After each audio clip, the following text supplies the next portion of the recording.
Ati Kodong sindir Lesti Kejora karena tak diundang ke pernikahan dengan Rizky Bilar. Ati Kodong adalah jebolan acara The Academy musim pertama.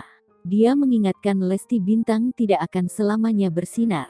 Diketahui, nama Ati Kodong kini menjadi sorotan setelah curhatannya di Instagram mencuri perhatian warganet. Kekecewaan Ati Kodong kepada Lesti Kejora itu ia sampaikan melalui media sosial Instagram miliknya. Rupanya, Ati Kodong memposting tulisan itu beberapa hari menjelang Lesti Kejora menikah. Namun, unggahan Ati Kodong kembali diposting oleh salah satu akun gosip, Jumat, tanggal 20 Agustus tahun 2021. Pedangdut asal Sulawesi Selatan kecewa lantaran tidak diundang ke pernikahan Lesti Kejora.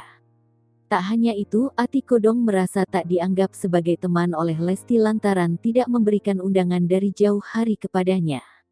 Ati Kodong juga menyindir Lesti yang lupa dengan teman seperjuangan saat audisi The Academy. Setelah curhatannya itu viral, Ati Kodong pun kini jadi hangat diperbincangkan publik. Banyak yang menganggap Ati Kodong hanya ingin pansos kepada Lesti Kejora. Ati Kodong menilai, Lesti Kejora tidak ada basa-basi kepada teman-teman seperjuangannya di The Academy untuk memberikan undangan pernikahan.